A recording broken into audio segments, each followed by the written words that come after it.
ভিসার জটিলতা সমাধানের জন্য আমরা এখানে আসছি। আমরা 2 বছর ধরে নিঃস্ব হয়ে নিরুপায় হয়ে রাস্তা এখন ঘুরে লাস্ট আমরা ইউনূস স্যারের শরণাপন্ন হইতে চাইতেছি। আমরা চাই ইউনূস স্যার এমন কিছু করুক যে 1 মাসের মধ্যে 60,000 ভুক্তভোগীর মুখে হাসি ফুটে। 60,000 ভুক্তভোগীর পরিবার, 60,000 পরিবার এখানে জড়িত।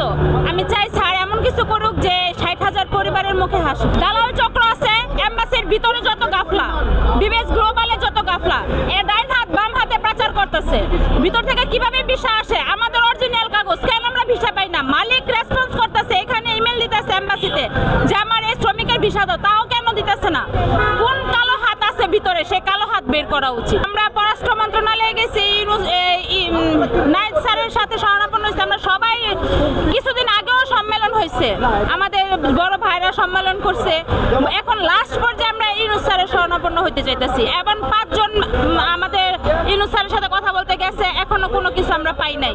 তা আমরা চাই যে স্যার এমন কিছু একটা বয়ান দেখ যাতে আমরা সবাই খুশি মনে যার যার বাসায় যেতে পারি। পরবর্তী কোনো কিছু নাই, আমরা আন্দোলন এইভাবেই চালাবো। আমরা শান্তিপূর্ণভাবে আন্দোলন করবো, কারো মাথায় বাড়ি দিতেও আসে নাই, কারো মাথার বাড়ি খাইতেও আসে নাই। আমরা যেভাবে আছি আমরা সেভাবেই থাকবো যতদিন পর্যন্ত আমাদের সমাধান না আসবে। আমাদের মূল বক্তব্য 2 বছর যাবত আমরা টাকা দিয়ে নিঃস্ব হয়ে এখন মানুষের দাঁড়ে দাঁড়িয়ে ঘুরতেছি। সবার কাছে একটাই প্রশ্ন, ইটালি কবে যাবি? ইটালি কবে যাবো তা তো আমাদের কাছে নাই, ইটালি এম্বাসির কাছে। আমরা চাই যে আমাদের ভিসার জটিলতা শেষ করে যাদের অরিজিনাল কাগজ আছে তাদেরকে ভিসা দিয়ে। আমি 16 আগস্ট 2023 সালে সিলেট বিএফএসে আমার পাসপোর্ট জমা করি ইতালি ভিসার জন্য, কিন্তু দেখা যায় দীর্ঘ 2 বছর যাবত আমার পাসপোর্ট এখনও রিটার্ন করছে না বা কোনো কিছু জানাচ্ছে না। আমি জমা দেওয়ার 11 মাস পরে আমাকে একটা মেসেজ দেওয়া হয় রেডি ফর কালেকশন। পরে আমি বিএফএসে যোগাযোগ করি আমার পাসপোর্টটি আনার জন্য। 2 দিন পর ওরা আমাকে বলে যে আমার পাসপোর্ট এখনো আসে নাই, আমার সম্পূর্ণ ডকুমেন্ট তারা ফাইল বিএফএসে পাঠিয়ে দিয়েছে, কিন্তু আমার পাসপোর্ট দেয় নাই। আমার ফাইলের ভিতরে আমার পাসপোর্ট নাই, তারা আমার পাসপোর্ট খুঁজে পাচ্ছে না। আমি বিএফএসকে প্রশ্ন করলাম যে আমার পাসপোর্ট কেন দিতে পারছে না। হ্যাঁ, আমি একটা প্রশ্ন করলাম যে কেন দিতে পারছে না, আমার পাসপোর্টটা কোথায় গেল? ওরা বলছে যে ওটা এমবিসি জানে, ওটা কি করছে আমরা বলতে পারবো না, তো আপনারা এমবিসির সাথে যোগাযোগ করেন। আমি এমবিসির সাথে যোগাযোগ কোনোভাবে করতে পারছি না। ওখানে গেলে এমবিসির সাথে আমাকে ঢুকতে দেয় না। বিএফএসরা তারা বলে যে আমরা কিছু জানি না, আপনি দেখেন ওয়েট করেন কি হয়। আমি দায়িত্বশীল ঢাকার মধ্যে কারোর সাথে কথা বলতে পারি নাই, শুধু সিলেট বিএফএসে আমরা যেখানে জমা দিয়েছিলাম ওখানের মধ্যে কথা বলছি। এবং আমাদের যে রিসিট দেওয়া হয় এই রিসিটের মধ্যে একটা রেফারেন্স নাম্বার থাকে, ওই নাম্বারে 2টা নাম্বার আছে ঢাকার বিএফএসের, ওটার মধ্যে কল করছিলাম, ওরাও বলে যে এটা বলতে পারে না।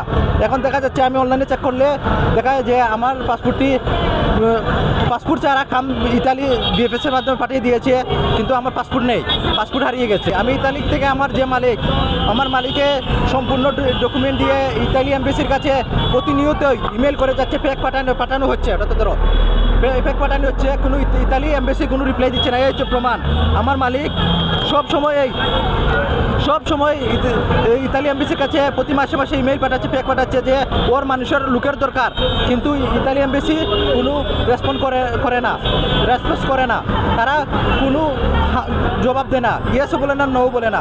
দীর্ঘ 2 বছর যাবত আমার পাসপোর্ট তারা জব্দ করে রেখেছে। এখন অনলাইনে দেখাচ্ছে আমার পাসপোর্ট তাদের কাছে নেই, উইদাউট পাসপোর্ট।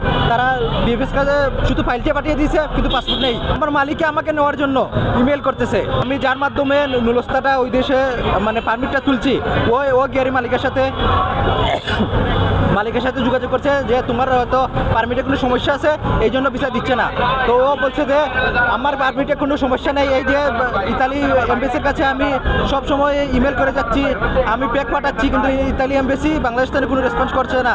কিন্তু এটার কারণ কি আমরা জানতে চাই। যে মালিক আমার ইতালি ঠিক আছে, কিন্তু বাংলাদেশ তো ভিসা দিচ্ছে না কেন? আমার সব কিছু ঠিক আছে, আমার রেফারেন্স নাম্বার, আমার লাস্ট টাইম সব কিছু এই ব্যানারের মধ্যে তুলে ধরেছি। সবের পাসপোর্ট রিটার্ন পাসপোর্ট দিয়ে দিছে, যত ভুক্তভোগী আছে 2022-23 থেকে সবের রিটার্ন পাসপোর্ট দিয়ে দিছে। আমার এখন পর্যন্ত রিটার্ন পাসপোর্ট দেয় নাই। আমার পাসপোর্টের কোনো এখনো খুঁজে পাচ্ছি না কোথায় আছে। ওদের সাথে যোগাযোগ করলে ওরা বলে কিছু জানে না। ইতালি এমবেসির সাথে যোগাযোগ করেই যাচ্ছে না, ঢুকতে গেলে আমাকে দারোয়ানে বের করে যেতে পারে নাই। এমতো অবস্থায় এরকম আমিও একজন প্রবাসী। আমি দীর্ঘ 10 বছর প্রবাসে ছিলাম। আমি ছুটিতে দেশে আসার পর আমি সিলেট বিএফএস গ্লোবালের মধ্যে আমার পাসপোর্ট জমা দেই। 90 দিনের মধ্যে আমাদের পাসপোর্টের ডিসিশন দিত, হয় ভিসা না হয় রিজেক্ট। ইটালি আইন অনুযায়ী 90 দিন, কিন্তু দীর্ঘ 18 মাস পর আমার সাদা পাসপোর্ট হাতে ধরিয়ে দেয়। এই ঢাকা গুলশান 1 থেকে আইয়া পাসপোর্টটা নিয়ে যেতে হয়। আমরা 2023 সাল, 24 সাল এবং 25 সাল এবং 22 সাল, এই 4 সালের ফ্লুসির লোকজন হচ্ছে ইতালিতে ভিসার জন্য আবেদন করেছি। তার ভিতরে ভাই হচ্ছে 22 সালের কিছু ভাই এখন আটকা আছে। 23 সালের সম্পূর্ণ প্রায় 40,000 যে বর্ধিত কোঠা ছিল তাদের ম্যাক্সিমাম, এবং 24 সালের কিছু ভাই আটকা পড়ে গেছে তাদের ভিসা। সবাই ভাই বিদেশ থেকে চলে আসছে, বিদেশ থেকে ম্যাক্সিমাম ভাই আসছে, আসার পরে তাদের ভিসা আটকায় গেছে। তাদের পাসপোর্ট 1.5 বছর হয়েছে আপনার আটকায় রাখছে আমাদের এম্বাসি। তাদের আজকে ভিসা ক্যান্সেল, তারা বিদেশ যেতে পারতেছে না। আমি ভাই চাকরির জন্য কোথাও ট্রাই করতে পারতেছি না। আমার আজ 2 বছর ধরে, 23 সালে আমি জমা করেছি, 2 বছর আমার হচ্ছে ভিসা আটকায় আছে।